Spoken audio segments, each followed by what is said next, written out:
സ്വാതന്ത്ര്യദിനത്തെ വരവേറ്റ് പുനലൂരിലെ ചരിത്ര സ്മാരകമായ തൂക്കുപാലം പാലത്തിന്റെ കമാനങ്ങളും കൈവരികളുമെല്ലാം വൈദ്യുത ദീപങ്ങളാൽ അലങ്കരിച്ചു.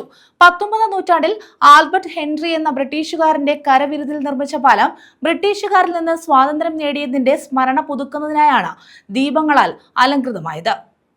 ഇത് 3ാം വർഷമാണ് സ്വാതന്ത്ര്യത്തെ വരവേൽക്കാൻ തൂക്കുപാലം ദീപാലങ്കൃതമാകുന്നത്.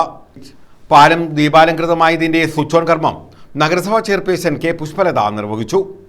78ാമത് സ്വാതന്ത്ര്യ ദിനാഘോഷം വളരെ വർണ്ണാഭമായ രീതിയിൽ ആഘോഷിക്കുകയാണ്. നമ്മുടെ രാജ്യത്തിൻ്റെ ഐക്യവും അഖണ്ഡതയും കാത്തുസൂക്ഷിക്കേണ്ടത് നമ്മുടെ ഓരോ പൗരൻ്റെയും കടമയാണ്.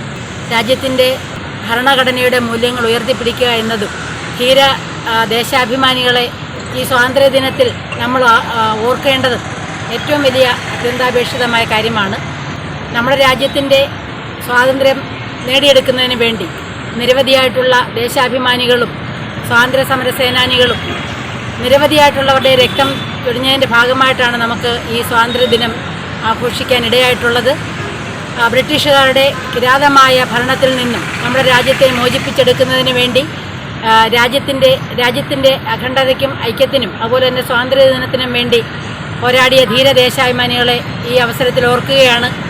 അവരുടെ ദേശാഭിമാന ബോധം നമ്മുടെ ഓരോ പൗരന്മാർക്കും ഉണ്ടാകേണ്ടതിൻ്റെ ആവശ്യകത ഈ സ്വാതന്ത്ര്യദിനത്തിൽ നമ്മൾ ഓർക്കുന്നു. തീർച്ചയായും നമ്മുടെ രാജ്യത്തിൻ്റെ എല്ലാവിധമായ ഐക്യവും അഖണ്ഡതയും കാത്തുസൂക്ഷിക്കുന്നതിനോടൊപ്പം തന്നെ സ്വാതന്ത്ര്യത്തിൻ്റെ അർത്ഥം മനസ്സിലാക്കി നമ്മുടെ രാജ്യത്തെ വളരെ ഉത്തരവാദിത്വത്തോടുകൂടി സംരക്ഷിക്കേണ്ട കർത്തവ്യം ഓരോ പൗരനും ഉണ്ടാകേണ്ടതാണ്. നഗരസഭാ വൈസ് ചെയർമാൻ രഞ്ജിത്ത് രാധാകൃഷ്ണൻ, കൗൺസിലർമാരായ advocate PANS, Aravindakshan, Nimmi Abraham തുടങ്ങിയവർ പങ്കെടുത്തു. News bureau, Punalur.